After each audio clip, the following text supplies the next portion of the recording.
Hello, everybody, and welcome to the 196th episode of Real Hawk Talk. I am Brian Nemhauser, and you can find me on Twitter at HawkBlogger. And I am joined tonight by three of our best, maybe the best. I mean, to be totally honest, these are folks that are going to walk you through some not huge Seahawks news, but Seahawks news. And we need to talk about it. We need to get our feelings out on the table. And we are also going to talk about Seahawks free agents. Everyone on this screen has already submitted their preference about whether a Seahawks free agent stays or goes, as well as their prediction about whether said free agent will stay or go. We will go through those tonight. We didn't get to them last week, even with two shows, but we will get to them tonight. So help me God. And this is another two-show week. Tomorrow night, Dave, Softy, Mahler will join Dayna and Jeff and me for another episode of Real Hawk Talk. So you'll get that tomorrow. And that is always unpredictable when it comes to Softy. Last, on that note, I will be joining KJR at 9:50 at, I think, 3 o'clock on Friday to talk with Softy about the Seahawks. So if you are in town and want to listen, or you're out of town and want to stream it, should be a good conversation, always is on air. So those are some programming notes. And without further ado, let me bring in the crew. Dayna O'Gorman at Dayna OG on Twitter. Dayna, how are you? Oh, you're muted. I always think it's a good idea to mute, and then I forget. I look like an idiot. Anyway, I'm good. Thanks. Yeah, for asking. Thanks. Good. Well, I'm sure there's a lot of happy Chiefs fans in Kansas City, and could be only one more week though. Gonna be interesting. I think that Bills team looks like they could be a handful. I'm so tempted to go to that game. Like, so tempted to go to that game. You can still get tickets, and I'm like, oh, but it's gonna be cold, so I probably. And then up north, further than Seattle, Jeff Simmons at Real Jeff Simmons on Twitter. We've heard that for some people, Jeff is not quite loud enough. And I don't know if that's personality. I don't know if that's his takes or simply his audible volume, but we have attempted to boost his volume a little bit this week. Let us know in the comments and all those other things, whether you're hearing him better than you have in the past. Jeff, welcome, dude. I don't know if that's your strategy to like turn me into like Stephen A. Smith or something and have me screaming all the time, but I'm okay. I don't know if you've seen any pictures of Toronto on Twitter or on the news the last couple of days, but it's been like a massive snowstorm and we were unable to leave our houses yesterday. So it's been all. Isn't that just winter for you guys though? Yeah, but it was the worst storm I've seen in my years of life. So all I had was that stupid Rams game last night and Evan and Brian sending me their takes. So it's been a long couple of days. Well, that was the voice of our fourth and final, but certainly not least member of the crew tonight, Nathan Ernst at Nathan E11. Nathan, did you get a chance to watch any of Wildcard Weekend? I did, yeah. I watched basically all of that Niners-Dallas game, bits and pieces of the Chiefs and Steelers. I missed like the first quarter of last night's game and then checked the score and never bothered to tune in because it was already over at that point. Yeah, let's start there and then we'll get into the Ken Norton news. What were your takeaways from Wild Card Weekend? There's a lot of games going on across multiple days. Jeff, I mean, you and I were texting a lot, so I have some idea, but what were your kind of major takeaways? A couple of things. I think the addition of the 7th seed has been downright terrible. And we kind of got screwed that we lost out on Justin Herbert because of that kneeling thing that almost happened. But last couple of years, we've had Mitch Trubisky, Jalen Hurts, and the corpse of Big Ben. And it just led to bad games. So that was my number one takeaway. There was more blowouts this weekend than I can remember in any playoff weekend. From a Seahawks perspective, I kind of had two takeaways. Number one, watching the Eagles and watching the Cardinals last night, it was like, God damn, the Seahawks really should have made the playoffs. They're better than those two teams by a pretty significant margin. We saw them outclass Arizona. Okay, and then my other take when I watched the Bills and the Chiefs and even the Rams is like, okay, well, the Seahawks should have made the playoffs, but damn, they still feel pretty damn far from a Super Bowl team. So you watch the Bills and you watch the Chiefs, and they got a long way to go. So those were my main takeaways from the last couple of days. Yeah, Dana, I don't know what your thoughts. I want to hear.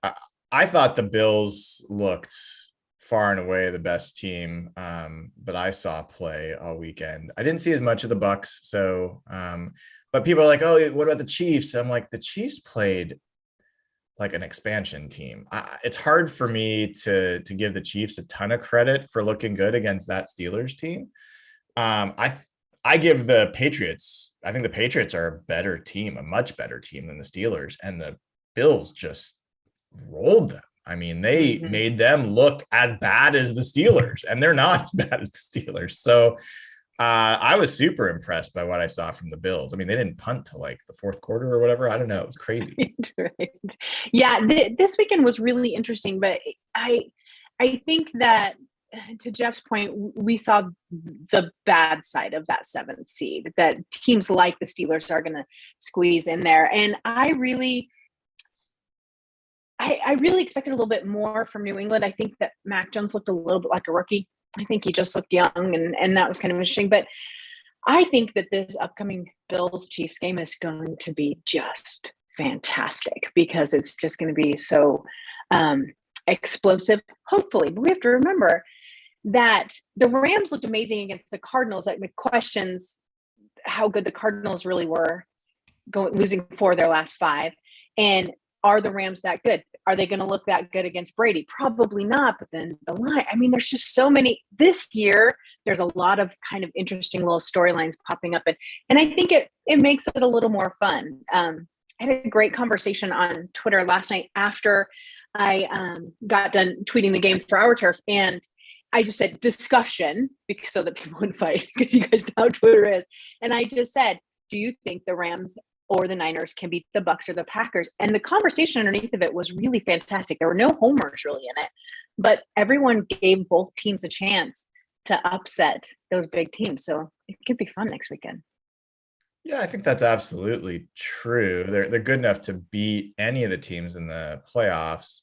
I don't know that I think that that's likely. I mean, Nathan, I want to hear your thoughts, especially, I don't know if you watched any of the Niners Cowboys game. I think that was the most noteworthy game of the weekend. It was such a dumpster fire by the Cowboys. I mean, it was almost a work of art how much they blew that game.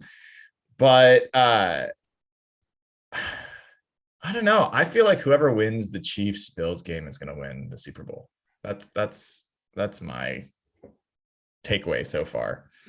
I think that's a fair bet. But I mean, I don't know. You have Rodgers and Brady in the NFC too, so I probably wouldn't put a lot of money on that if I was betting that. But I don't know. I'm a little worried that this Niner team is going to give us heartburn for a couple more weeks. I don't know that. They're clearly not the favorite against any of these better teams in the NFC, but they do some things really well. And I mean, I saw the obvious downside with that team with Jimmy Garoppolo and how that can hurt them, but they can win games with him and they can beat good football teams with him. So it'll be interesting to see it all play out. It was that Niners Dallas game was a lot of fun, though. It is a lot of fun to watch those kind of games when it's not the Seahawks. Way less, heart attacky. Yeah, 100%. So let's see. I think that we've talked about what was going to go on potentially with the Seahawks for a while. And we're finally there, and we finally have some answers. You could start by saying that the news is that Ken Norton Jr. was fired, and we can talk about that. We will. But the news before that is that Pete Carroll, John Schneider were not. And from all reports, it wasn't even really a conversation. And my kind of takeaway is that I'm not sure that it was ever really something that was going to happen. I think that that's just how ownership was going to roll here. And my guess was that there was just too many reasons that I've detailed a million times and I won't go over again, obstacles for why ownership would to keep them from firing guys that they just extended. And I think we might have learned a little bit about Jody Allen for the first time, and maybe Bert Cole, depending on how much he had to say about it. And so I'm curious, what were your takeaways? Jeff, I know you've got strong feelings on this one, so let's start with you. Well, all year you were saying that was the likeliest scenario, and I was hoping, to be honest, I was hoping for change, but I spent basically all day on Wednesday and Thursday like recycling Twitter every 2 seconds, and because that meeting was going on, and all the national people were implying something was about to go down, and so I came away a little discouraged that just there was no clarity for a while. But my takeaway, I think, is sort of what you just said. I don't think this really was a story to Jody Allen as much as we all thought it would. And maybe that's because of the national media. There was a lot of articles going around like, there's no way all three of these figureheads will be back. And I was under that impression. So I've kind of come to the conclusion lately that I want to stop focusing on what I want to happen, because it's a waste of my time with the Seahawks. I've spent a lot of time like dreaming of Vic Fangio last night, or thinking like maybe they'll make a change. And now I'm just going to focus on what they actually might do. And because, yeah, I thought there was a lot of rumblings last week that Pete Carroll might have been on the chopping block, and they just went quiet. They just acted like everything was normal. I found it a little irritating that some of the media was kind of acting like, I don't know why anyone would even think that, but I found that a little irritating. But yeah, I was not surprised, because as you said, that it was the most likely scenario, but I was definitely a little discouraged. Just in terms of my personal enthusiasm, change is fun. I was hoping to go into an off season where you can see a whole new staff get put together and see a new personnel get put together, or a new vision of a team. But I also understand why the change was not made. I don't agree with it, but I understand it.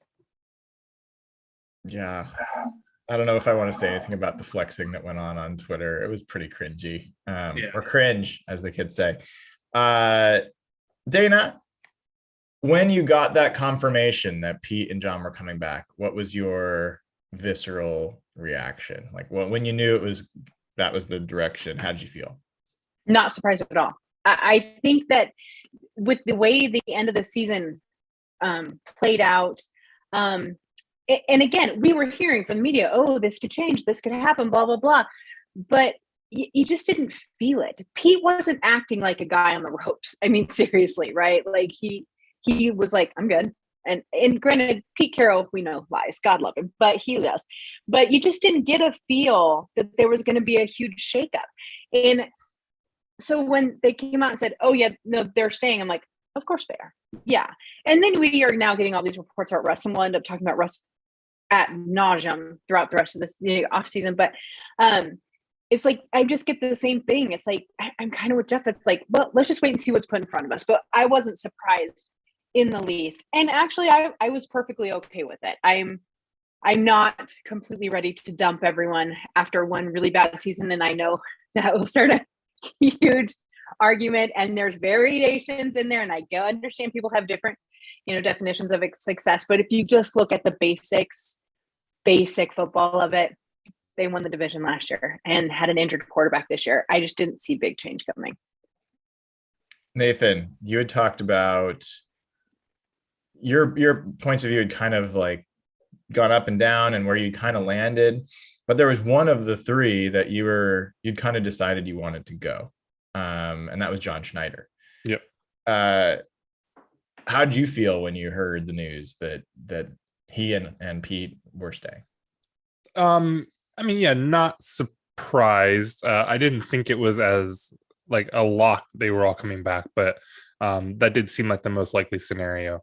I mean, I'm mostly okay with it. And I wonder, it was interesting because we heard for weeks about this meeting and that it was going to happen, and it was going to happen on Wednesday, and then it was going to happen on Wednesday, it was going to happen on Thursday, and then it was just complete radio silence for like 3 days, and then people just basically started confirming that everyone was coming back because nothing had been said, and so it was just kind of by default, like, I guess they're all good. But now we've got some news with Norton and changes on the coaching staff. So I think I don't think we really know what state anyone is in, right, in terms of job security.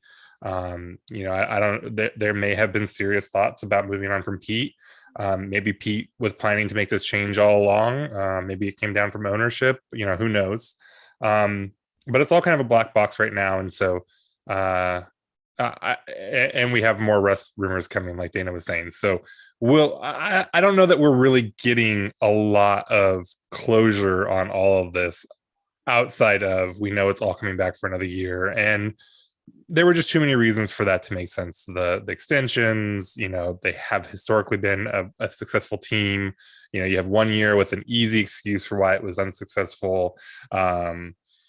And even with me, I think if I had to pick one of them to go, it would be Schneider. But even he has, had some good drafts and done some good stuff the last couple of years. So, unless you're just going to fire him over Jamal Adams, then it was hard to see really where the impetus for change was going to come. That hadn't been there for a couple of years. Yeah. Can I ask a question real quick? Yeah, go ahead. What does this make you, and Brian, I'd love to get your opinion, because we've talked about this a lot, about how we don't know who Jody Allen is. We don't know what type of owner. Is she go-getter owner? What does she want? I don't think we know any more now. This, if nothing else, made me think she's even a little bit less involved because nothing changed. But I mean, does it change your opinion of her? Do we know anything different? I think that's a really good question. I do think we know more. I don't think it's definitive by any stretch. And the reason we know more is by the absence of action, right? So if she was a super reactionary, I'm painting the opposite extreme, where she just doesn't tolerate anything going wrong, and she doesn't like fans being upset, and she doesn't like the potential that the ticket demand could go down, any of that stuff, right? Then she could have been one of those owners that's just like, you're gone, doesn't care. Or that it would tell us a lot if she actually made that move. The fact that she doesn't confirm for us what kind of owner she is, but it does give us some more information about what kind of owner she is not. And so I don't see her as the Jerry Jones. She's never going to be the Jerry Jones owner. Like, I think that we probably knew that before. I think this is further evidence that,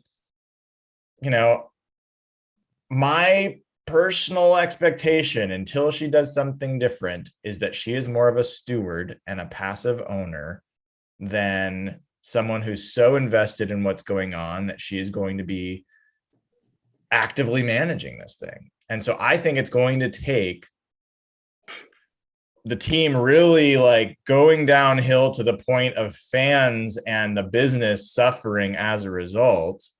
I guarantee you they have less people on the 12 waiting list or whatever it's called for season tickets than they did before. And it's not just because of the team performance, but I think those types of indicators are going to be things that she'll pay attention to. And I'm sure she gets engagement reports on social and what's going on here and all that kind of stuff. So yeah, that's kind of, there's nothing I've found from how she handled this that changed my perspective on my guess of what kind of owner she is and how she's going to handle herself. Does that make sense? Definitely. And I think most of those things are good qualities in an owner. Now, we Definitely. don't know to the degree that she is patient or maybe checked out, right? It's still very possible that she's just oblivious or uninterested. I mean, there's a lot of that kind of stuff that's going around about her without any real evidence, I don't think. But I think on the whole, I would much rather have a patient owner even with all my complaints about Pete Carroll and thinking that maybe John Schneider should go, especially in different things, to look at this team and to the staff and what they've accomplished over the years, and to say I'm just gonna keep the ship steady, not like a damning decision by her. Agreed. So let's move on to what actually did happen, not the absence of things happening. And here's what I think happened. You guys tell me if you have a different read, but we had talked about it even before this weekend. This wasn't some huge bombshell for folks that have been watching this show. We talked about the fact that Pete was asked after the season if he's going to be any changes to his staff, and he, in a very un-Pete-like way, said, we're not going to talk about that now. Like in the past, he's been very upfront about everyone's coming back. We saw last year how that backfired with Brian Schottenheimer, where he changed his mind a few days later, or they had a conversation that changed his mind. And so to me, that stuck out. And even if he knew for sure people were staying, I think he would have been more forthright. So I was already, my ears were kind of perked, and I thought Ken Norton was the guy. I think that Pete has not been pleased with how the defense is played. I think the players have not been pleased with how the defense has been called. Not all of them, but enough of them. We talked about DJ Reed and Trey Flowers when he was here. There was some really damning coaching related commentary from the players, both during the season and after the season. And so I think Pete went into that meeting explaining what he was going to do. I think that generally they let the playoff games go on. They don't want to interrupt the news cycle. And so they waited till the last playoff game was essentially over, and then they make the announcement. And that's when the news comes out. And that's when we saw the Bob Condotta article for the Seattle Times, I think with Adam Jude, announcing that they were going to part ways. And it's not only Ken Norton Jr., it is also Andre Curtis. That was a surprise from my perspective, the secondary coach. And so this group, we talked last week, this group everybody gave Ken Norton Jr. a C, other than I gave him a D. And so I want to hear from all of you. One, like, how do you feel about this? Is this good news? Is it no news? We know it's not fake news. So Nathan, I mean, what do you think about this change? I was pretty surprised. We've been critical of Pete in the past for, hanging on to his guys for too long. And I think Norton's definitely one of his guys. I think it's probably, I don't know what to make of it. I'm fascinated by the whole thing. I'm really interested to see how it shakes out in terms of who they go and hire. If they end up promoting from within, that would be really, really interesting.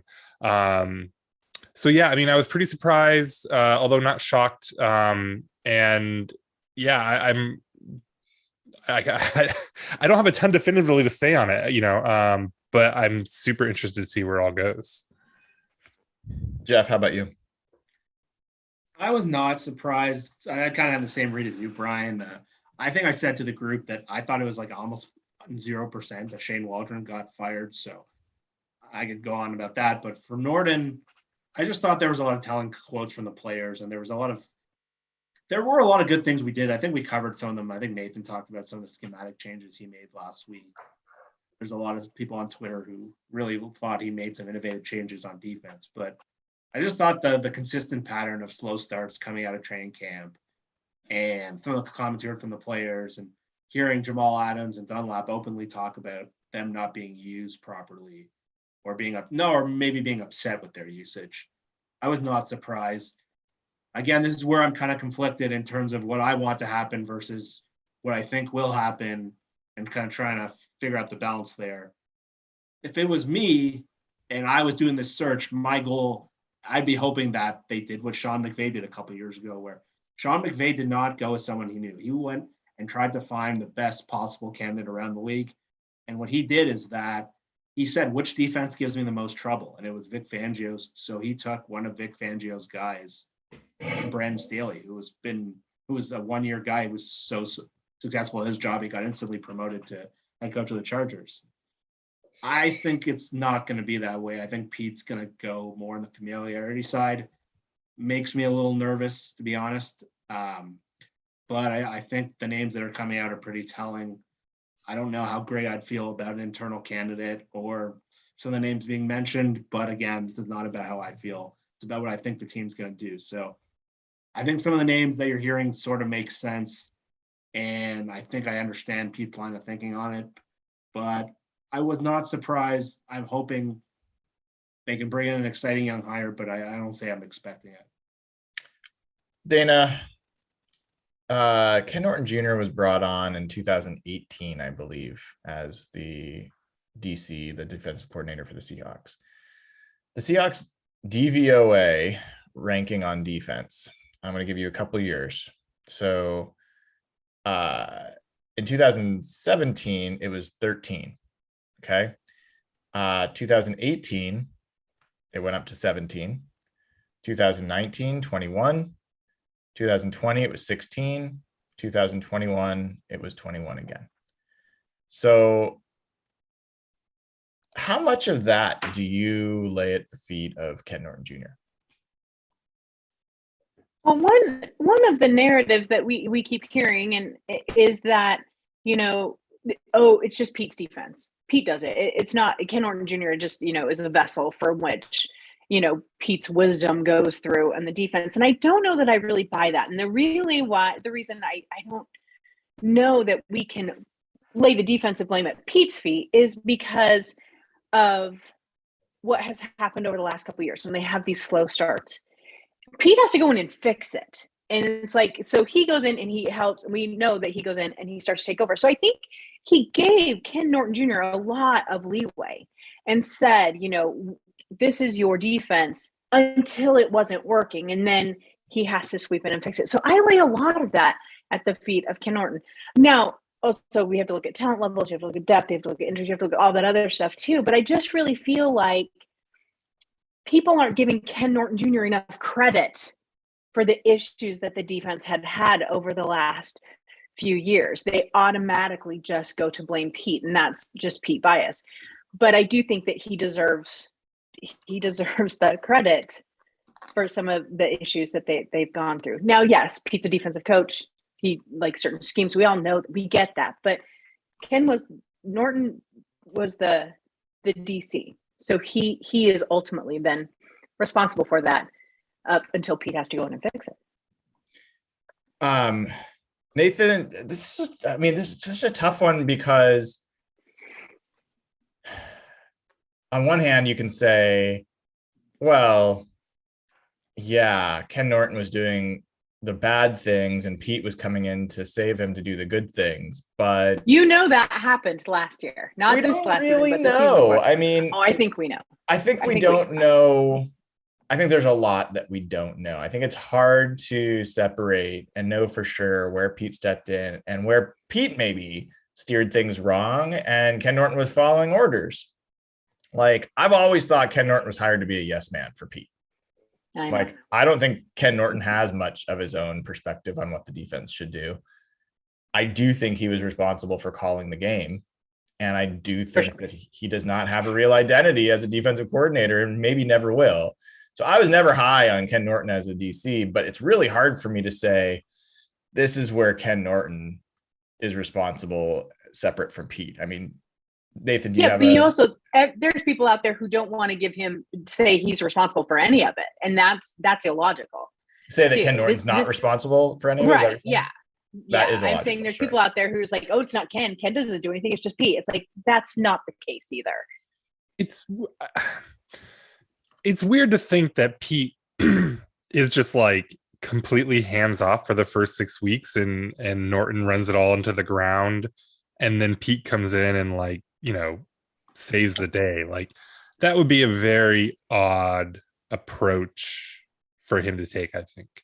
So, but I mean, I think Brian's ultimately right. We don't know. I don't know that either option here is really clearing Pete of a lot of blame.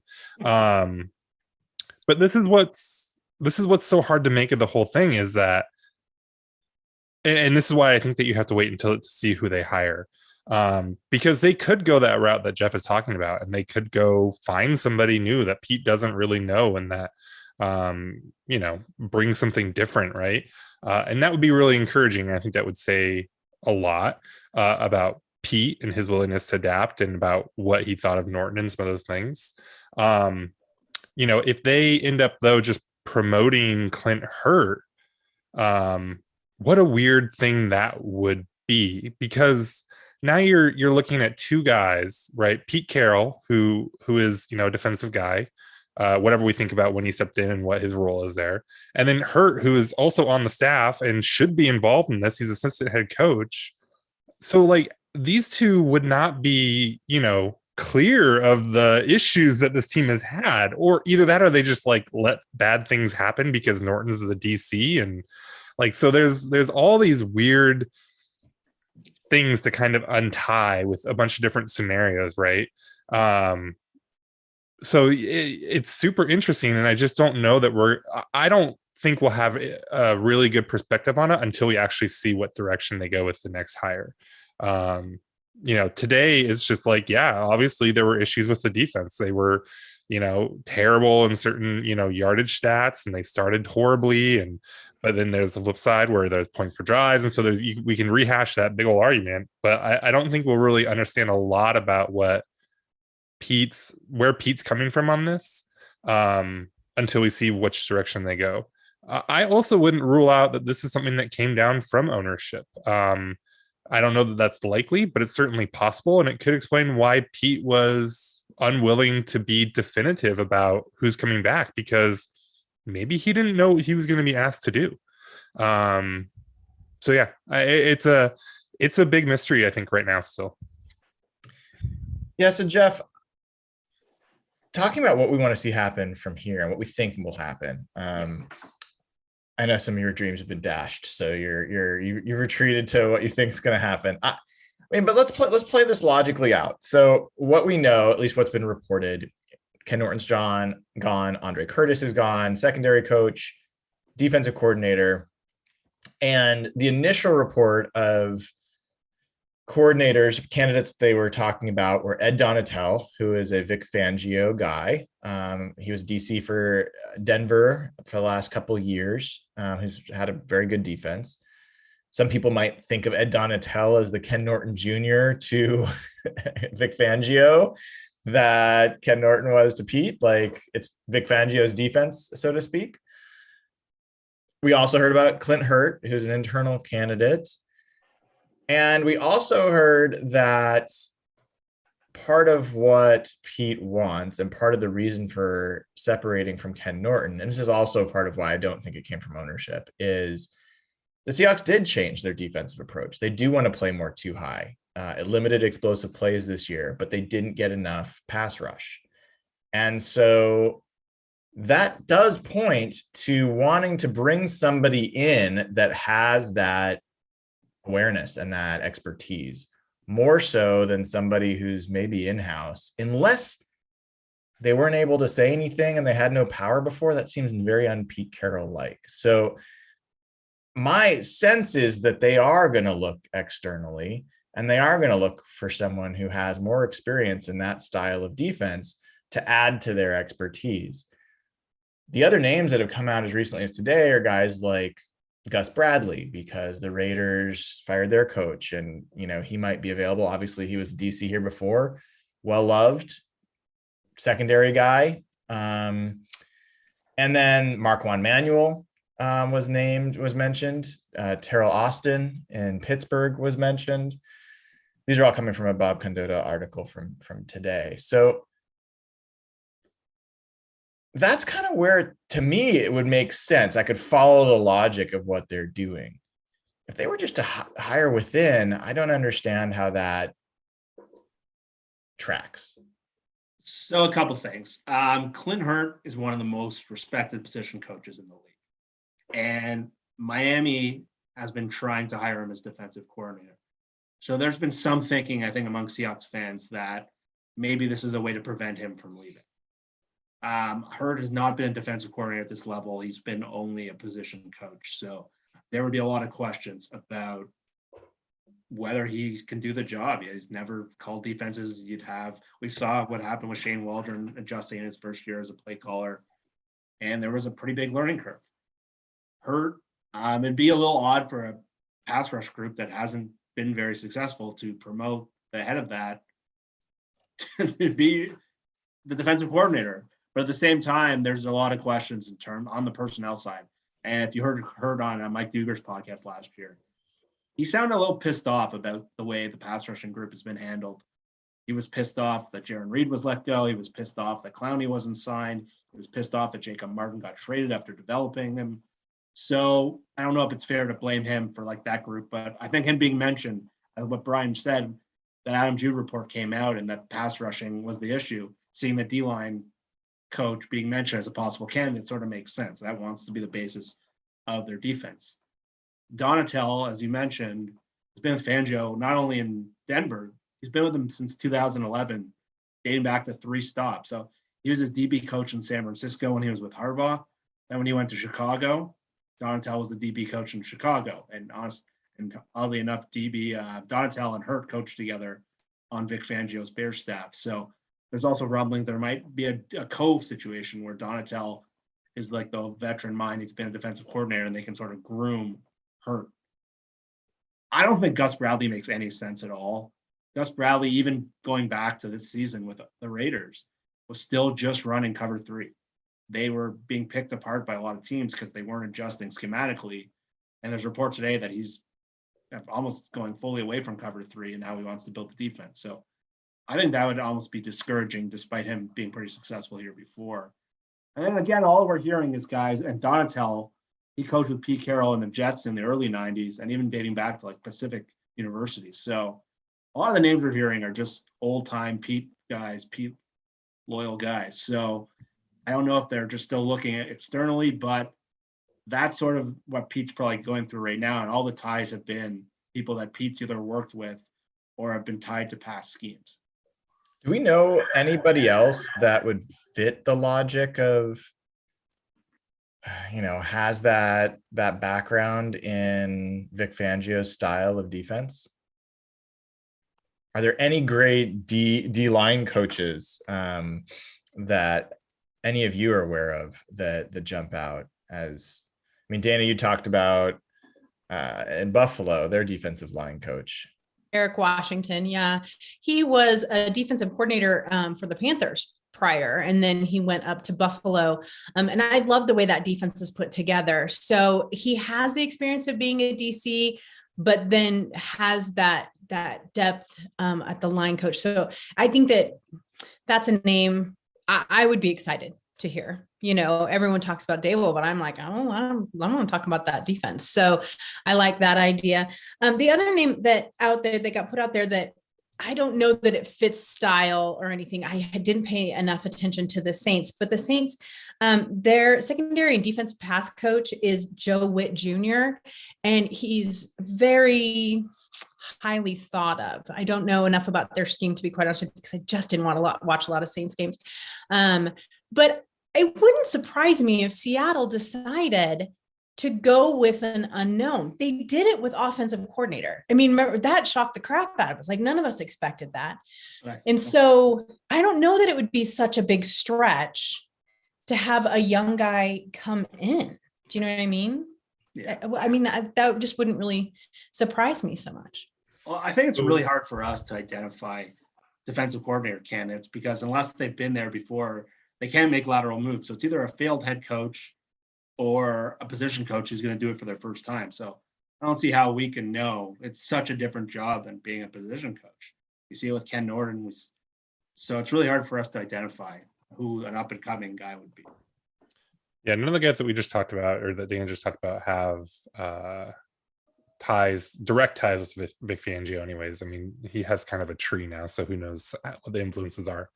I don't remember who wrote it now. It might have been Field Goals. It might have been that Condada article. It might have been somebody else, so apologies. But they pointed out that Pete's only ever hired a defensive coordinator that he didn't already know twice going back to his Patriots days. And really, Steve Sidwell, I think the guy's name was. He was apparently a defensive coordinator here in Seattle too.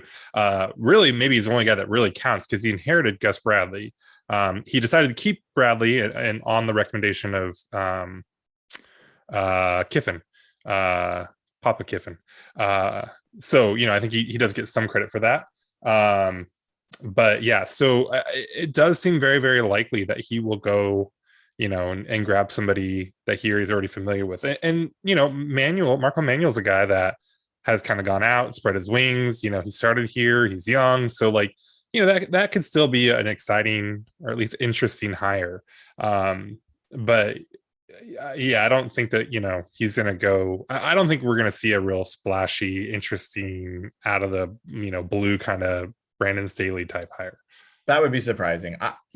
I agree with you about Marco Manuel. I think he was the last great secondary coach that they've had.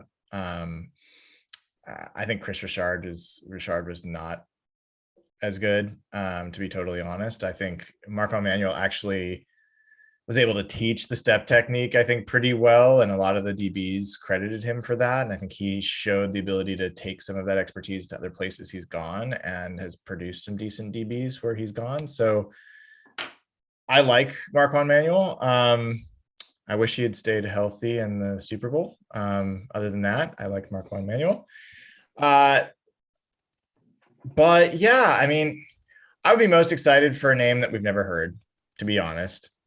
That would just be nice because it would show some divergent thinking. And I think we're all looking for that instead of just fishing from the same pond, tired of eating the same fish. And I think we all feel that way. That said, I mean, Ed Donatel would not thrill me, but I do like the path that if they're thinking along those lines. I do think we saw a different defense this year, bare fronts and all. And I think we saw legitimately excellent run defense, not just good, but excellent by any metric. And I think we saw good point limiting in terms of that. It wasn't amazing, but it was good. And I think we saw improvement in coverage. I think we saw DBs that looked like they were getting better. There were some holes, but I think it looked like it was coming together. What really was missing is a pass rush. So we didn't see as many explosive plays in the second half of the year. Seahawks were one of the best teams in the league at making teams have to go, a number of plays to do it. So I think the formula is solid, and I think they do need. Look, when this defense was great, it was marrying Dan Quinn's expertise on the defensive line with Pete Carroll's expertise in the secondary. That's when I think this defense was its best. And so I do like the idea of someone being hired that has defensive line chops. So why is Clint Hurt the one still here? What do you mean? Wasn't the defensive line the most disappointing part of it? Yes. Well, that's where it becomes a personnel versus coaching thing. That's the tricky thing. Was DJ Reed and Sidney Jones and Blesson Austin, is that such a wealth of talent compared to Carlos Dunlap and Daryl Taylor and Puna Ford? That it's the fact that Hurt is still here, and I get it. There is that argument that, Miami is trying to poach him or whatever. First of all, it'd be. Sorry, I got to jump in, Nathan. Do you think Clint Hurt was calling for Carlos Dunlap to drop into coverage? I don't know. So this is the thing. Was there some disagreement there? That's what I'm wondering. That's where I would look. I doubt Clint Hurt went in and said, what Carlos Dunlap would be great at is covering a receiver 15 yards downfield.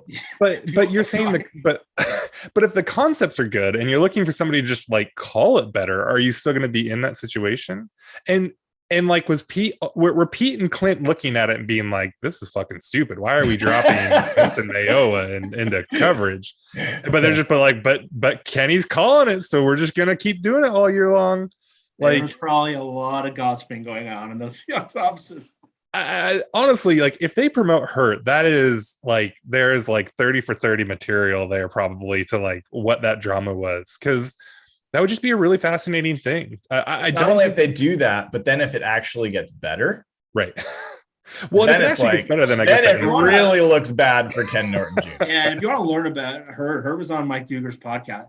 When they asked him about the Benson Mayoa, Bruce Irvin signings, and you hear the tone in his voice, it sounded a lot like how we felt. So some of these things may be out of his control, but I went Nathan on that. I think and the coach came out at the end of the year and was like, we need to get better at pass rushing. We can't rush the passer. Oh, we're going to promote our defensive line coach. It's a hard sell, man. How do you do that? Yeah, I mean- there'd be legitimate skepticism if that's the way they go. I don't think there's any of these names that would generate a lot of fan excitement that I've seen so far. I don't know. I mean, the name that I would be most excited about is Vic Fangio. Like, and folks here are saying no % chance of that happening. There's some rumors, I don't think they're confirmed, about contractual issues that would keep him from becoming a DC, or he'd have to forego his salary, and that he's still getting paid as a head coach for Denver. I don't know. I don't know about all that. What I would hope is that Pete at least talks to Vic Fangio.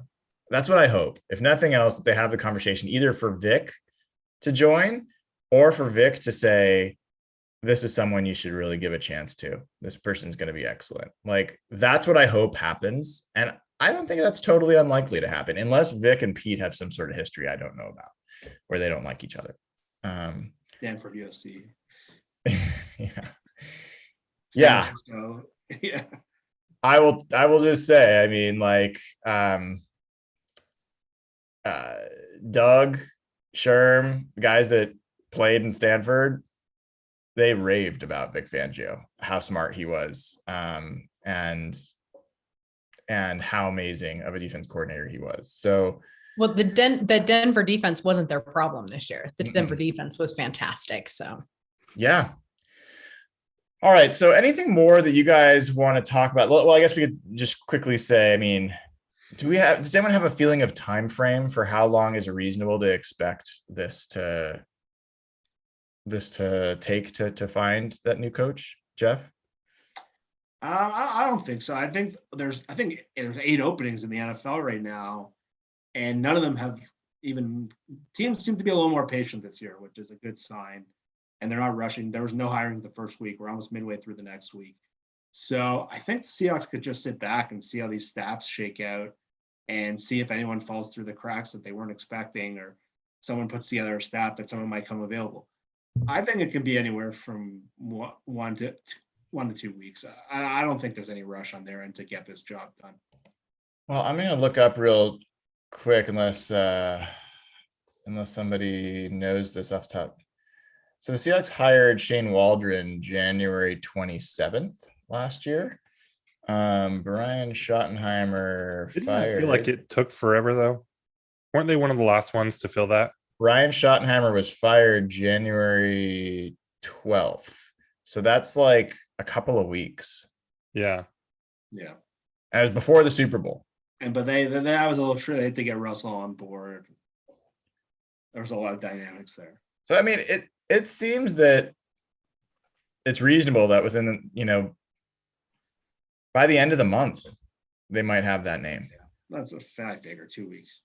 And then that person's going to hire, I would assume that person would hire the secondary coach. So, yeah. So I think we'll keep an eye on this. I would say that we're all happy that they've moved on from Ken Norton Jr. Everyone agree with that? Anyone disagree with that? I wouldn't say I'm happy. I'm not. I'm fairly indifferent at this point. Okay. Definitely not sad. Yeah, I mean, I'm not happy because I'm sure that they're going to get a superior defensive coordinator that's going to solve the whole scheme problems. But I think they'd have a hard time finding someone who is less capable at calling a good game. I just think Ken Norton Jr. was never, and maybe never will be, someone who is good at calling defenses. That's my impression of him. And so I'd like to have somebody that I feel more. Dan Quinn's a guy who I always felt like made it hard for offenses and they had to adjust. I just never really got that feeling with Ken Norton Jr. calling. I'll say this, and I think Evan passed along this message today, but whoever they hire, say what you want about Jamal Adams, and we could talk about that trade all day, but you got to hope they could get a little more out of this guy. They're paying him a ton of money. They traded a ridiculous compensation package for him. So I think that should be a pretty big factor in terms of judging the next coordinator, because man, they could not get enough. They turned him into like a pretty average coverage player who had 0 sacks this year, and his blitzes were just not even close to effective. So I think that should be a thing that it's kind of that conversation sort of slipped through the cracks. But yeah, man, that did not go well this year. Yeah, I think that's a great point. It's not just Jamal Adams. I think that's the obvious one. Carlos Dunlap's another one who was not used well this year. I think you got to argue Benson Mayoa wasn't used necessarily that well this year. Alton Robinson didn't get playing time earlier on. Like there's a lot of things personnel decision wise where, I mean, Trey Flowers was stuck with for a long time. Like we think so much about defensive coordinators, just got to be this genius. Some of it's just like, God, do like the obvious things, like, and stop getting in your own way. So speaking of that, let's talk about some of the guys that the Seahawks are going to have to make decisions about heading into this year. And we're going to start by talking about their free agents. So we have a list of, let's see, I think it is, wow, hold on. It is 15 players who are Seahawks free agents. And we're going to go, we'll figure out what order we're going to go. We might not go through all of them, but let me tell you the ones that there is uniform agreement across this crew, because I have it all listed and voted. And I'm going to specifically call out the people that we all predict that we want to go and that we predict is going to go. Okay. So there's only a few people that I think all of us are in agreement. Robert Kimdichie. I don't think anyone's expecting him to come back. I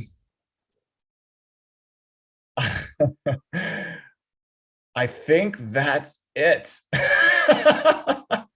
Everyone else, we've got some disagreement. I thought we all agreed on everything all the time. I don't understand. I'm so confused. We don't. They all have the same opinion, I heard. Alex Collins. We also agree on Alex Collins.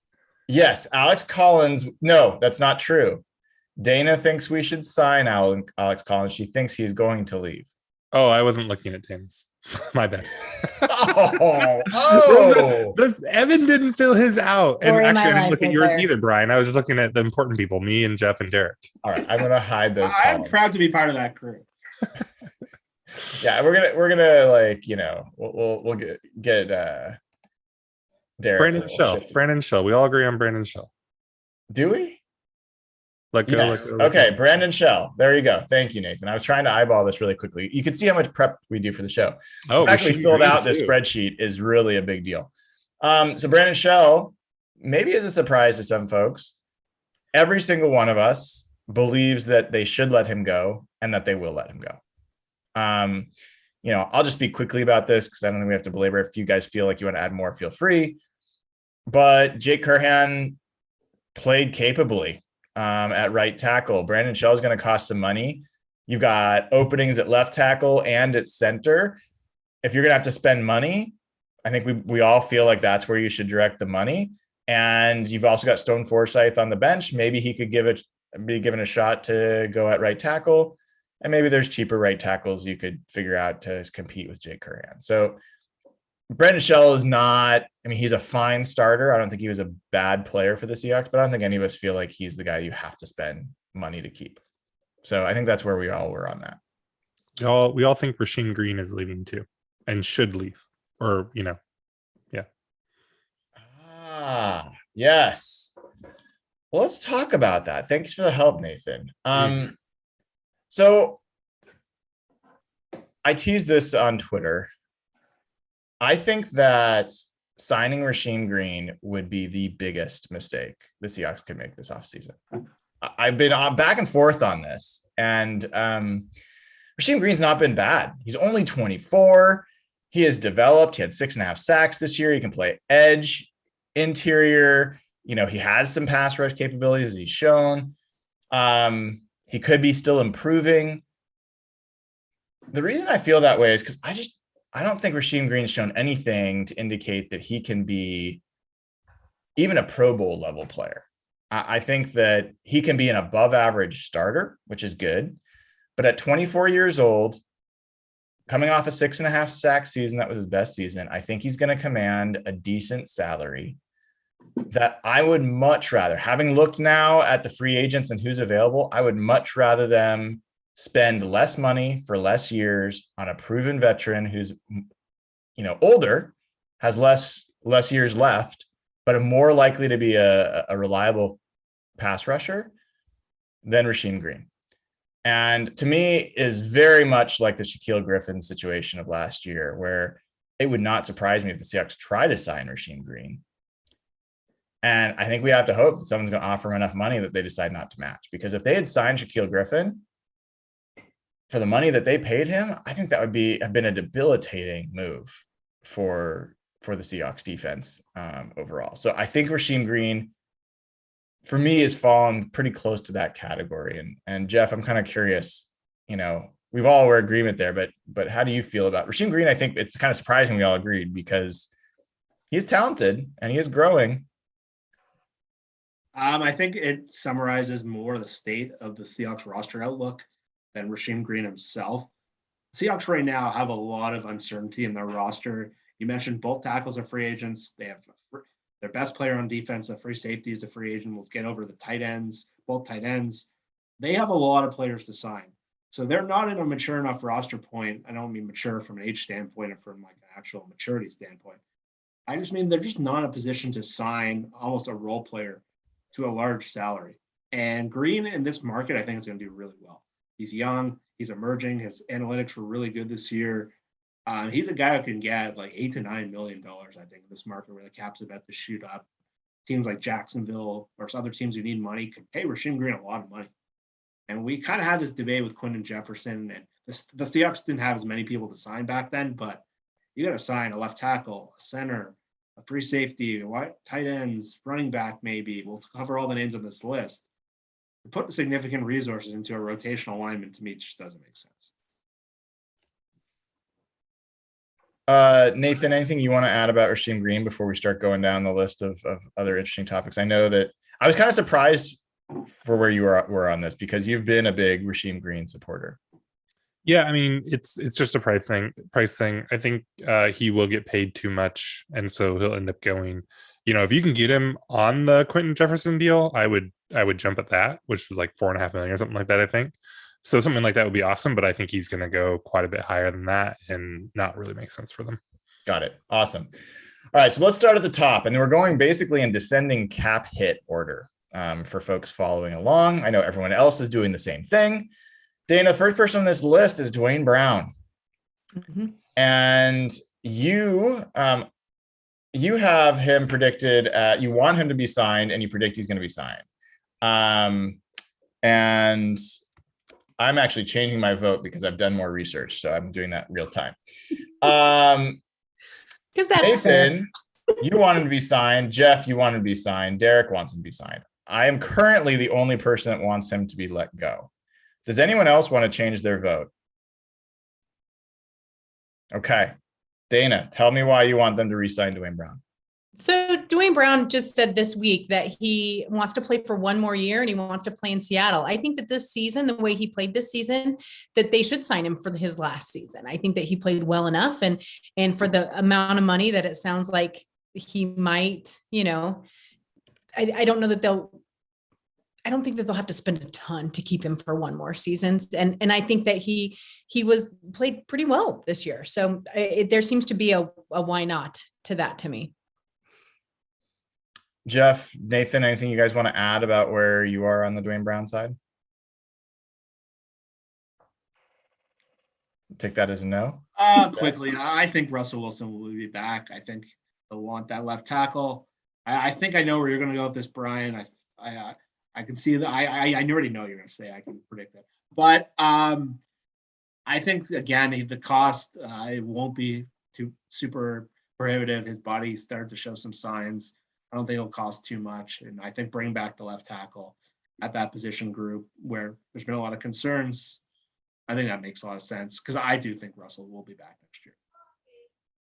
Yeah. So the reason I started with sign was wanting that and predicting it is for the reason you guys mentioned. I mean, you know what you've got in Dwayne Brown. You can get him for a cheaper deal. Yes, he is degrading. He doesn't seem like there's no reason to expect him to be better next year. To me, it's very much the Jason Peters in Philadelphia kind of situation where, you know, the guy was basically like they'd roll him out on a cart. He like still somehow was better at left tackle than anyone that they would put in there.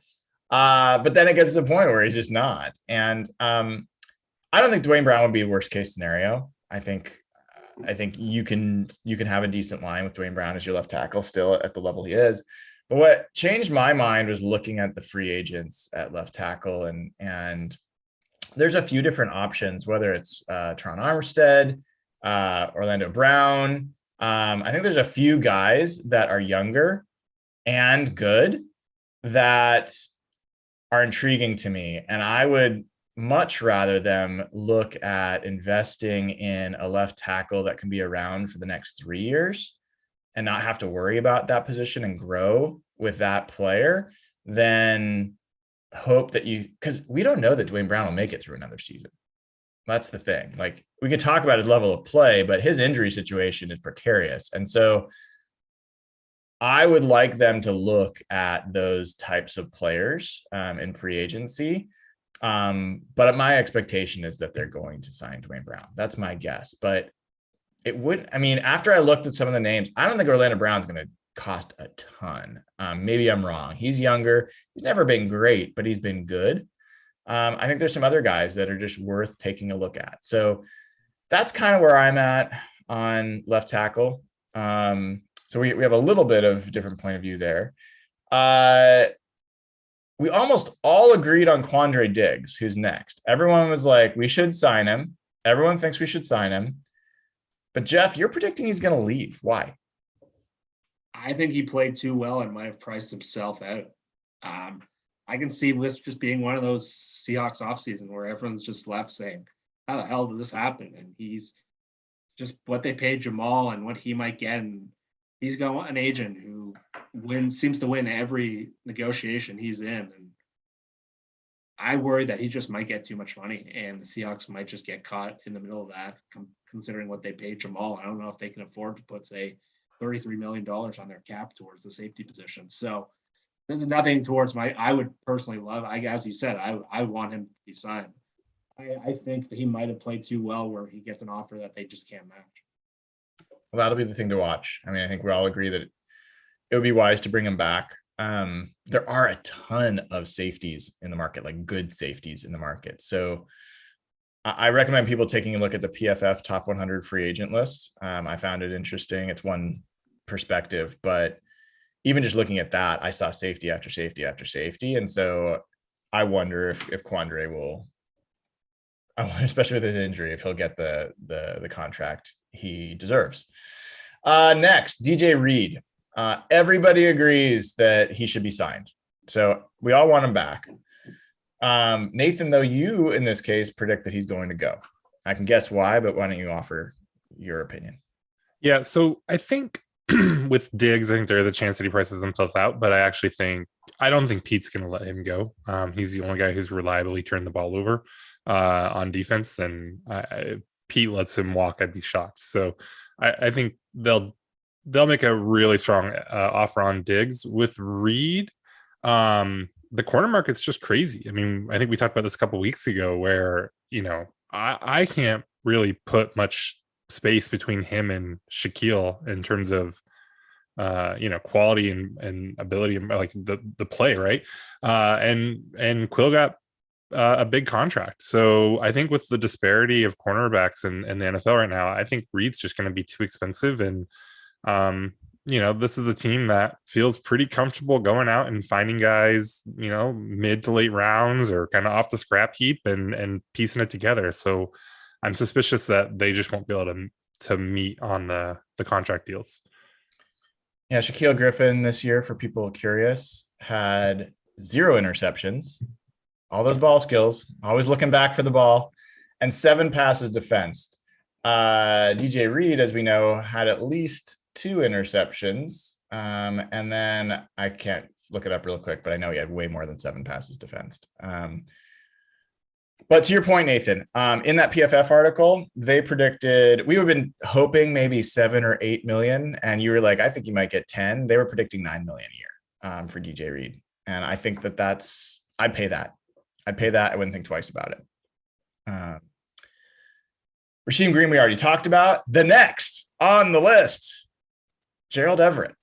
And this guy, man, he has different reactions from different people. There are people that think that he had a really bad and disappointing year. There's people that think he was untapped and showed a lot of promise. We all agree he had some of the worst plays of anybody on the team this year. No doubt about that. I predict that I think they should sign him. I predict he's going to leave. I think he's going to get more money and they're not going to match it. Everybody else is predicting that they're going to sign him and that they should sign him and that they will sign him. So I don't have a bunch that I need to detail here. It's just simple. I think 1, I think he could get a very lucrative offer. 2, I wonder if he would want to come back here. I wonder if he feels like he sees he's going to get utilized enough. Signed a 1-year, $7 million deal. I could see him going to another team that is a little bit more of a pass-centric team and just wanting to get a change, or maybe just better weather. I mean, whatever. So I would like to see him back. Does anyone else want to talk a little bit about Gerald Everett? Okay. So next on the list, I love this conversation. Ethan Posick. I believe he should be let go. Dayna believes he should be let go. Jeff believes he should be let go. Derek believes he should be let go. And the person who is right, thanks. And then there is Nathan, who is wearing his Posick underoos and is just like staying up nights concocting reasons why the Seahawks should keep Ethan Posick. Tell us, Nathan, why do you want him? I don't know what underoos are exactly. Are those like the pajamas that have the butt flap? No, they're just kids' underwear that have characters on them. Okay, I'd probably wear it up Ethan Posick underoos. Anyways, I think he's one. I think he's underrated by most fans. I think he played quite a bit better than he gets credit for, although he's, by no means a star or anything like that. The other thing is, I just don't know how much he's going to cost. I can't imagine that some team is going to, drop a big contract in his lap. So familiarity with the system, familiarity with Russell, played pretty good. Part of a line that was blocking out of their mind at the end of the year, especially, they really got that run game going and should be cheap. So it just, I would be surprised if he ended up leaving. It seems like a really good deal for everyone involved. Yeah. So even though Dayna, Jeff, Derek, and I all think that we should let him go, I think they're going to sign him. Jeff thinks they're going to sign him. Dayna, you do think they're going to let him go. Why? I think that, okay, maybe I should say I hope at this point that the Seahawks have really discovered what we have been screaming about for 2 seasons now in the center position. And I said hope, Jeff. I said hope, Jeff. But I told you, I've stopped convincing myself they're going to do these things. I spent so much time looking at all these centers last year. I know Brian did. I don't want to do that again. Right. I get it. And I look at things like this too. It's like, there just doesn't seem to be any reason to keep him if there are other options out there. But we also know that Seattle doesn't, look into that. But I don't think he's played well. I know that toward the end of the season, the line got better, blah, blah, blah, but it's Ethan Posick. I don't think Seattle will see the value in him. Hopefully Russell will be vocal enough to get him out of there. I wouldn't be, I mean, as much as I've talked crap about Ethan Posick, I wouldn't be furious if they signed Posick. I would be really upset if they're signing him as their starter and that they don't try, like, again, looking at free agency, everyone's been talking about Ryan Jensen. He's probably gonna be the top center in free agency from Tampa Bay. I don't know how likely I think that is.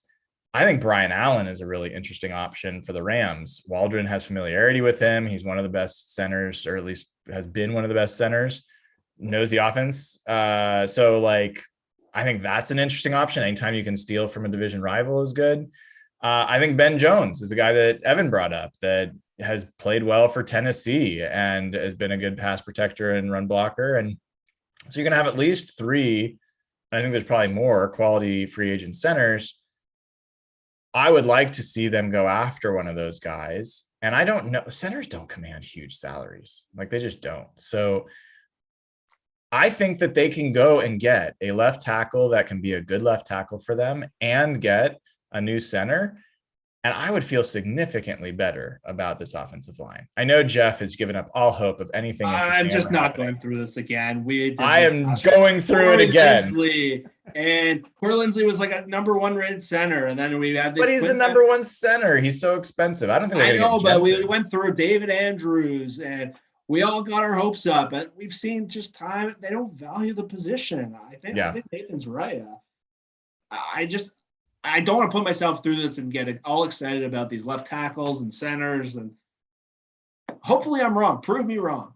That's why I wanted to change, but I just can't go through. Jeff thinks we're just going to roll out the exact same team. It's going to be identical. The offensive line is going to be almost the same. It might be.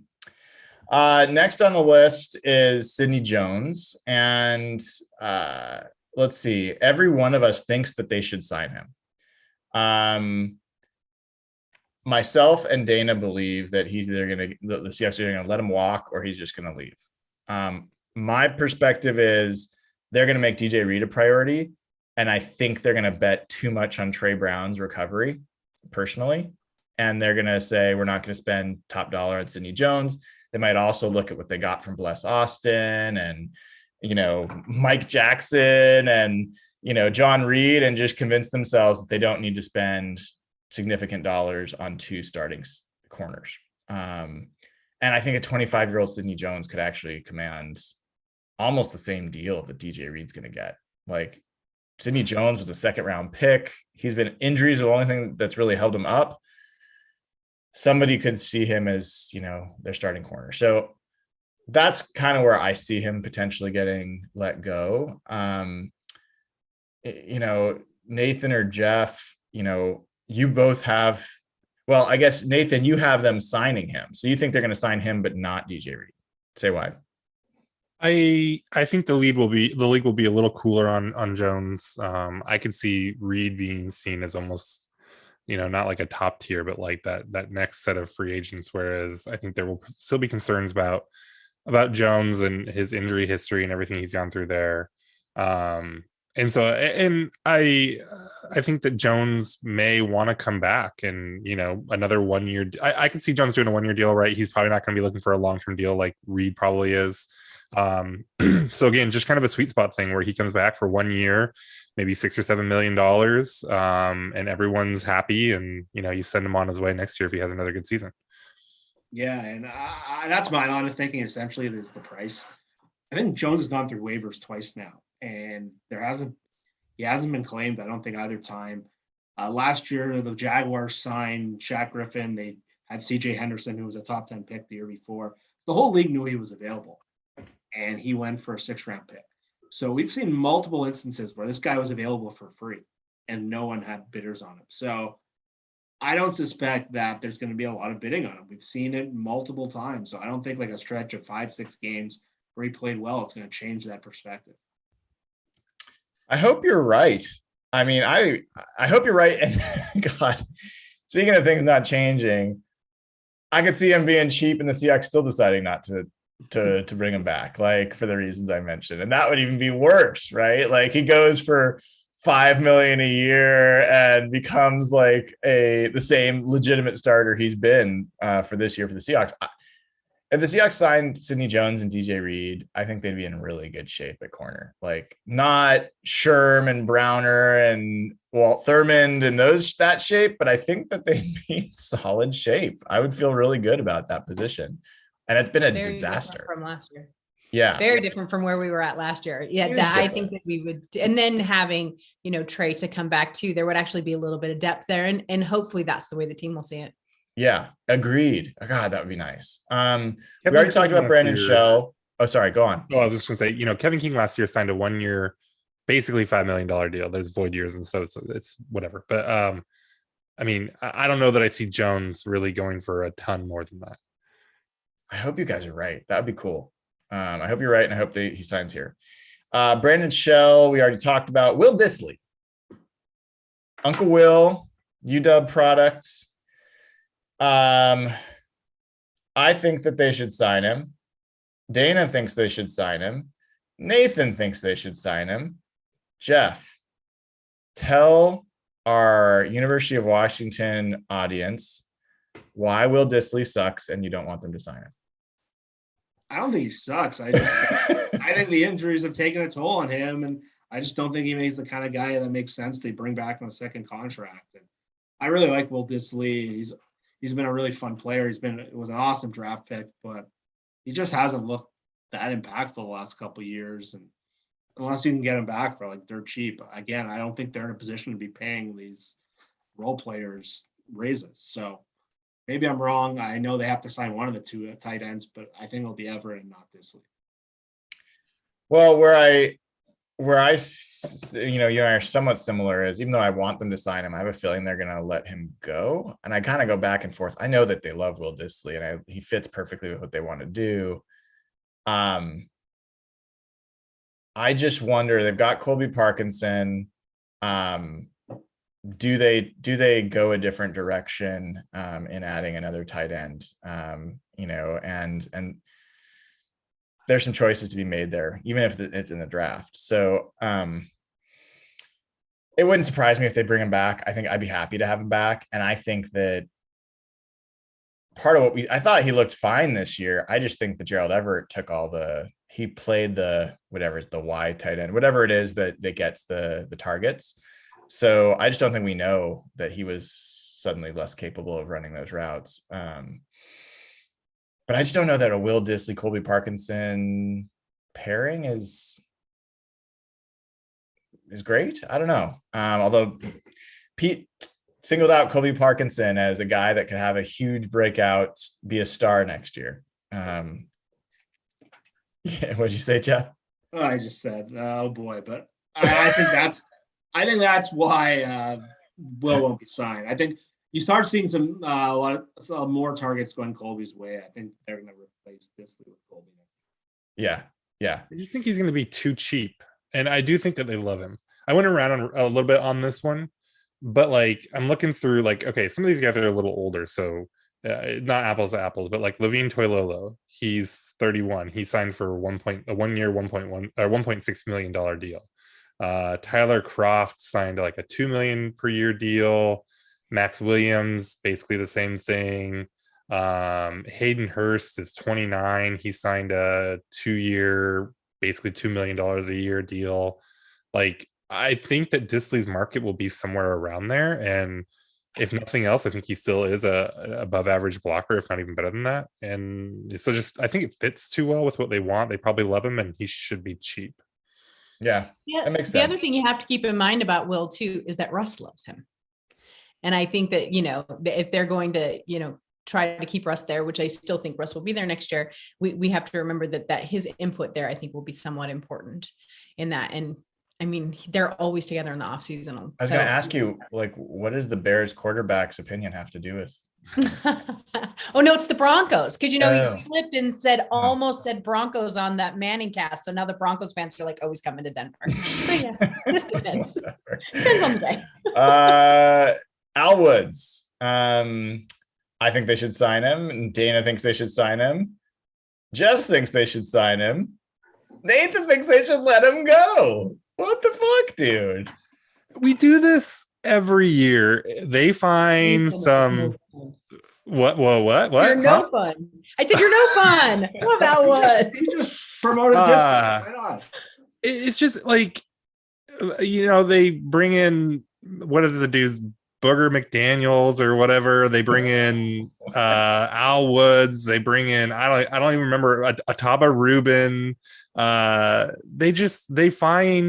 They find Al Woods every year.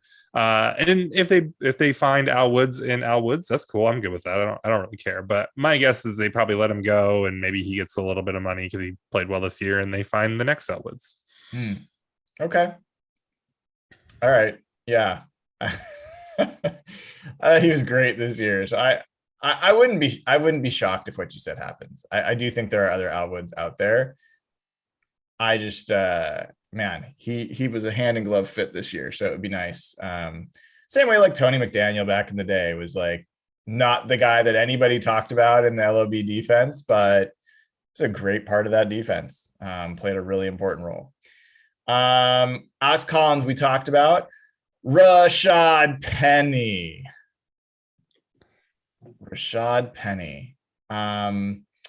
So this one is mostly going to go as expected, but let's talk. I believe that they should sign him and that they will sign him. Dayna believes that they should sign him and that they will sign him. Nathan believes they should let him go and that he's going to leave. Jeff thinks they should let him go, but that they're going to sign him. Jeff, you're the most in conflict here. Explain yourself. I would be very, very nervous about signing him. Just you're paying for, it's like in baseball and someone lights up spring training. And you've seen all this stuff for years. And then the one time they're about to get paid, they light up. So just in terms of just like a pure investment strategy, it seems like it has every quality of buyer beware that you can imagine. But with everyone coming back and them rolling it back and those last two games, I would almost bet every dollar I had that they signed him back. I can't see many scenarios unless he gets a crazy offer. I think they bought into a lot of what happened at the end of the year, and you saw how that offense came together. I'm going to be very nervous about what that price comes out to. This is one of the more interesting free agent players I can remember in a while, just because of what he did and what he was for the first 4 years and just what he turned into. But I am certain they are going to sign him.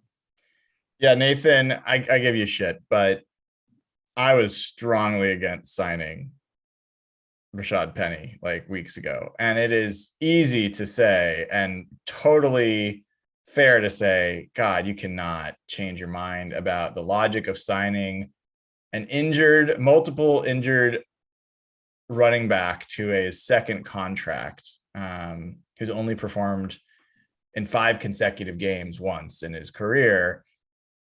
That has all the signs, as Jeff's saying, is a bad idea.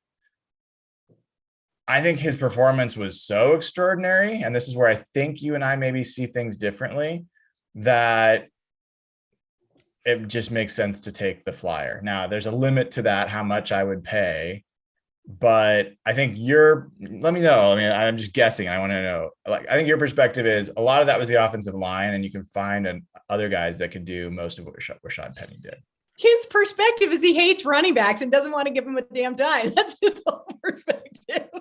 Do you have anything more to add to that, Nathan?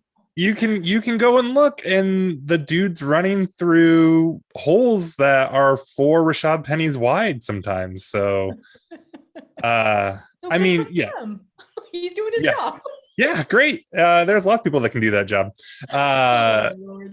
I mean, I don't want to take too much away from him because, looking through the list and some of these guys, like Jalen Richard and Leonard Fournette, and I don't know that Raheem Mostert's gonna make it to the market, but a lot of these guys, can they do 80-90% of what Penny did? Yeah, I think probably.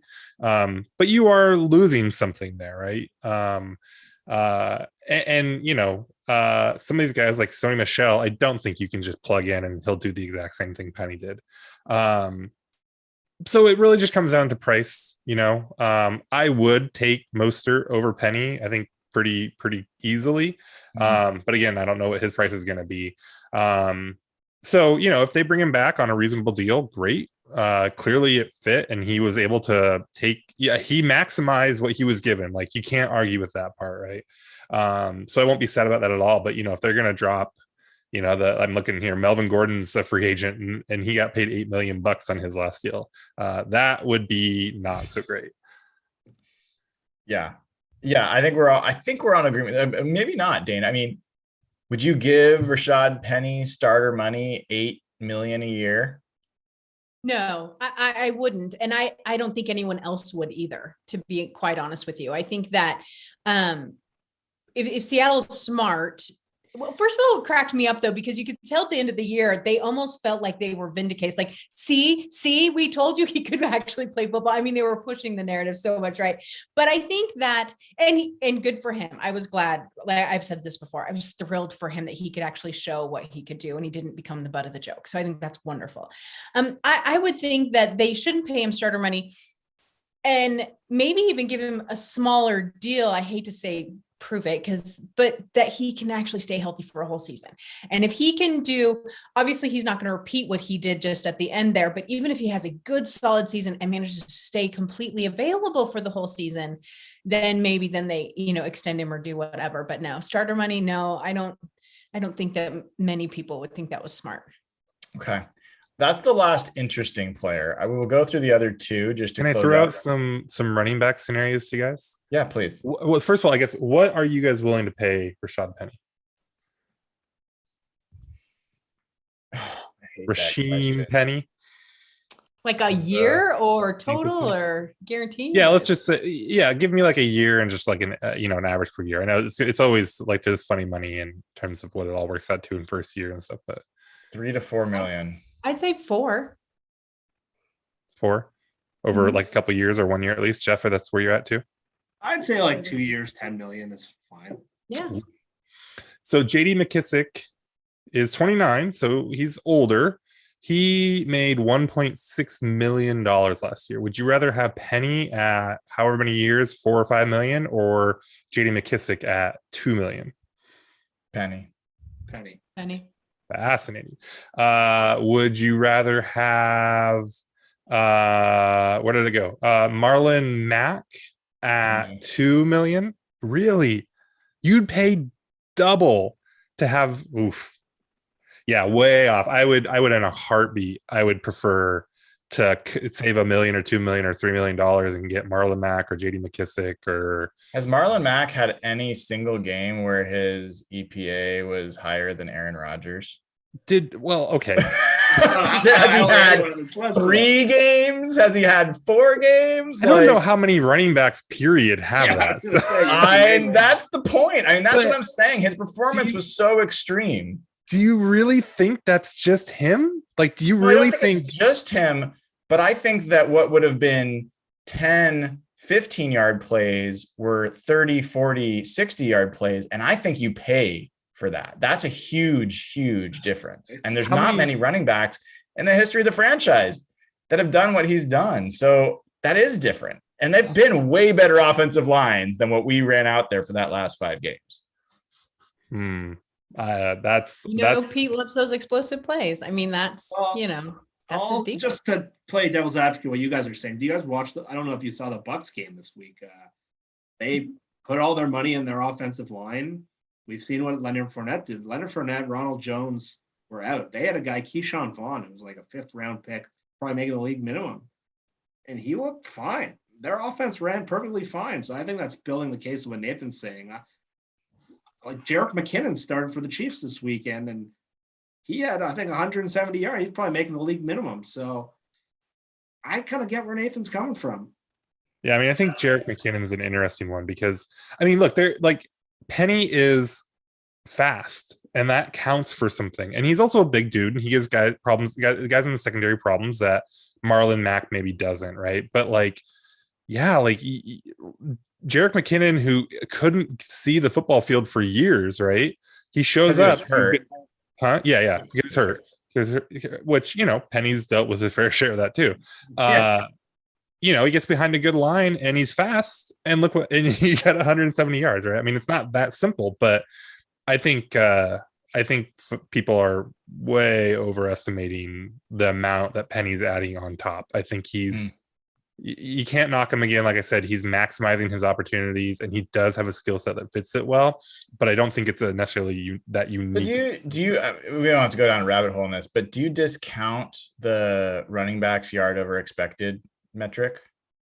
So I don't love that metric, and so Penny's on his 62 yard or 60 whatever yard touchdown, the expected yards on that was like 7 yards. And so the way that they put that together is it's based a lot off of pre-snap data. So just, where they are on the field and how the defense is lined up and some of that different stuff. And then, it's not capped, but they limit how high, or it's hard to get much higher than 7 yards. They don't like artificially limit it, but it's just, you're not going to see a lot of these runs where it's like, oh yeah, you should have gotten 20 yards, right? Where if you go and you watch that play with Penny, yeah, I think a lot of backs are getting 15 to 20 yards there, right? At least. So I think that there's some caveats with that stat. The reason I bring it up, I mean, it's a fascinating conversation. I don't know if I'm positive this is the right number, but I believe he had more yards over expected than any other running back had yards in his 5-game stretch. So like he was, by that metric, way, way, way outperforming what other running backs were doing in similar situations. Now you bring up some points about why that might not be as relevant. The other thing is, I think Alex Collins is a pretty good running back. And we saw in the Pittsburgh game, he was able to do some things. I think we saw some like bad reads. There were holes earlier in the season that were not getting run to, or the right reads were getting made. Pete mentioned that was his perspective. And we saw Chris Carson even earlier on when he was healthy was not necessarily getting some of the same thing, yardage. So I think Chris Carson's a good back. So I don't think it's as simple as just it's all the offensive line doing everything. And I don't think that's what you're saying, but it is just what we saw from Penny, I think, was mind-bogglingly different than we're seeing from almost anybody. So that's why it's gonna be. You can name a bunch of guys. I don't think Jerick McKinnon or J.D. McKissick. I think there's a 0% chance that they would have had the same yardage in those 5 games that Rashad Penny did. Yeah, the only other thing I'll add on is that, and I should tweet this out. I've been thinking about actually writing something, but I'm probably too lazy. So, Seattle has had stretches like this in the past. It's very rare. So, first of all, there's a lot of people like, oh, they just finally played Pete's way of offense. Like, no, they didn't. They did something extraordinary that is not just how Pete thinks his defense or offense should go. That was insane running. And the other thing is, this is something that even in the past when they've had good running backs and some good run blocking lines and stuff, they can't sustain it. And I don't think any offense can sustain it. I think if this had been the first 5 games of the year, I think we would have seen it taper off. Instead, it was the last 5 and the season just ends. And now it seems like it just goes on forever and they're just going to keep doing that forever. I don't think they will. And so that, to me, the idea that Penny is going to keep adding this much over expectation, I just don't think the opportunity will be there for him. So, I think it's a combination of things where I definitely, don't buy into running backs' importance as much as other folks. And I just think overall, that run game will not be sustained and Penny will not be able to have the opportunity to do the stuff that he was doing in the last few games. Yeah. And I don't think enough gets talked about. I know Dwayne Brown mentioned this, but the work that Shane Waldron and Andrew Dickerson and part of that stretch does not get mentioned enough. And I know Dwayne, after the last game, was saying that that Vance Joseph blitzes them a ton to kind of get to Russell.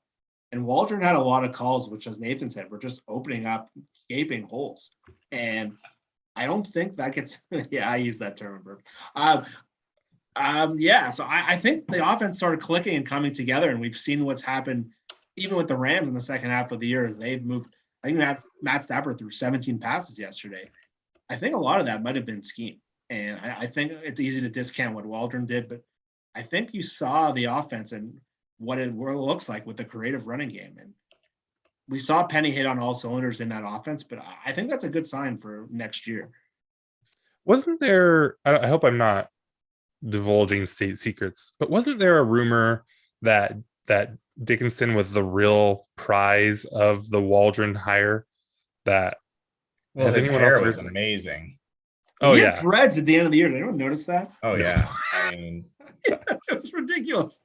amazing. am I making that up, or was that a thing? I never heard that. Okay, Well, apparently he was just like a really good run scheme guy. yeah, I want to say that I heard somewhere that he was a big part of the appeal of the Waldron hire. Yeah, I totally hear with everything you guys are saying, and I don't discount it, to be honest. The only thing I would just offer as something that I would point to is I do think that Tom Cable and Marshawn Lynch and the offensive line figured something out in 2011 in Dallas. And you can look at Marshawn Lynch before that and Marshawn Lynch after that. Same player, same capabilities, and he was a different running back from that point forward. I think there is a non-zero chance that what we saw for the last 5 games with Rashad Penny in this offensive line was this similar kind of awakening. So we're all guessing. Nathan, you could totally be right that we just happened to get that 5-game stretch here, never see it again, and now you've paid money that you could have spent on something way more important. I will never believe a running back should be like a top paid part of your team. So I won't be crushed, but man, it would be really hard to go see Rashad Penny run for 1,800 yards on another team for $5 million a year. Like that would be hard. And I'd pay to not see that. I'd pay for to see him fail here instead of the chance of that happening somewhere else. So do you bring back Chris Carson? Because I think if you have Penny, he's best as a volume running back. If we can get money for letting go of Chris Carson, I would do it. I do think you need another running back that can step in as a starter, and it's not Travis Homer and it's not DJ Dallas. Yeah. It's not Travis Homer. Travis Homer had a couple. He had a good year. So He had a couple of runs there at the end of the year. Yeah. All right, we've kept Dayna long enough. Let's close out on these last 2. Dayna's like, oh my God, these guys. I love it. What are you talking about? Running backs are my favorite, don't you? I know. Geno Smith, I think we all agreed that he should be let go. Jeff predicts he's going to go to the CFL. He may be in a jail cell depending on what happens with his off-field stuff. Hopefully not. Hopefully it turns out that was a misunderstanding or something. Nathan, you predict that they're going to sign him. I don't know that that's worth a big conversation. I wouldn't be shocked if they sign him. I'd be disappointed if they did. Yeah, they've never cared much about like getting a developmental prospect there. And hey, he played, lights out in that Jags game. So I don't know that he did anything this year that they didn't. He had the same passer rating and the same PFF grade as our $35 million quarterback. So he is the same player. I think that's what was the raise, I think is what you're saying. Yeah, you're right. You're right. Sounds like the perfect backup to me. Yes, when Russell Wilson has the worst year of his career, Geno Smith can equal him. Okay. Do you think any of the drama with DK makes it less likely? I thought you were going a different direction. I thought you were going to say if any of the drama from the DK was stirred up by him and Geno talking behind Russell's back. Is that that's what I'm saying? So does it make it less likely? Do they got to get Geno out of town? Because love that idea. Well, I don't know. I mean, you brought it up. I think I think that makes a lot of sense. Geno had that might have been a costly tweet after that Packers game. Mm-hmm. Yeah. Yeah, interesting. I remember that Washington game. DK was pointing to him on the sideline. Yeah, they went and Russ missed him, and him and DK went and huddled up, and we're all like, "Yeah, such a soap opera." It's so stupid. Oh my God, that would be fascinating. Golden Tate all over again. Okay. Last, and I think probably least, although I'd probably put Kandichi below him, but somehow he didn't get paid less, is DeMarco Jones. I was actually kind of surprised at the uniformity on here. Everybody thought that they should let him go, except Jeff. You thought that they should sign him.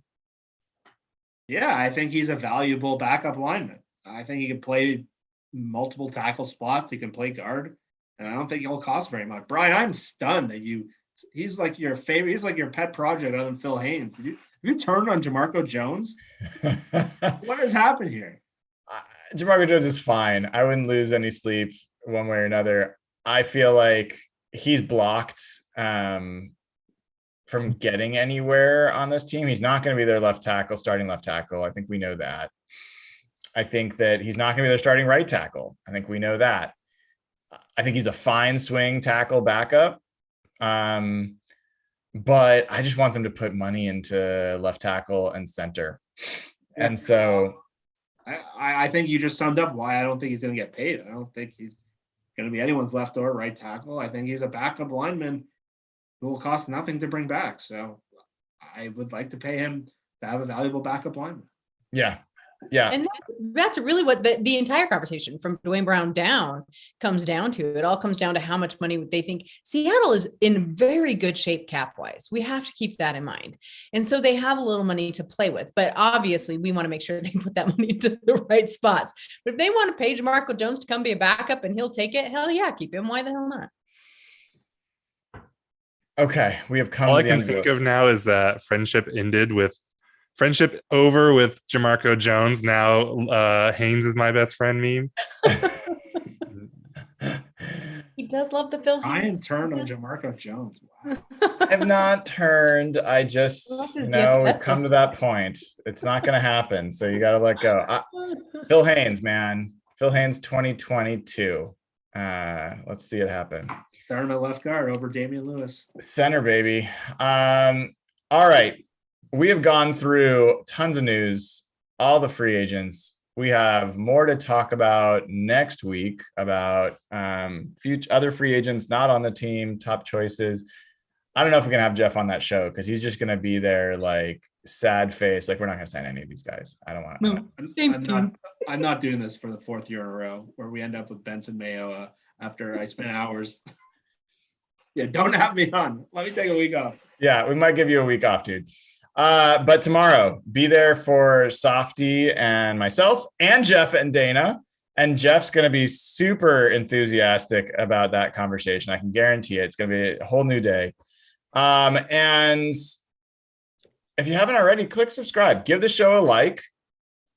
You have to subscribe to be in the chat, as you know now. So we appreciate you doing that. And go to patreon.com/hawkblogger, get instant access to the Slack channel. That's where hundreds of folks are talking and continuing the conversation. We did not do Patreon questions tonight. So we will do those tomorrow night. We'll take the questions that we got for tonight. We'll ask them with Softy tomorrow night. We'll cover them there. Really appreciate everyone tuning in. Lots of folks watching live. We always appreciate you. And there may be more news. We'll be there to cover it if there is. But until tomorrow night, take care. Go Hawks.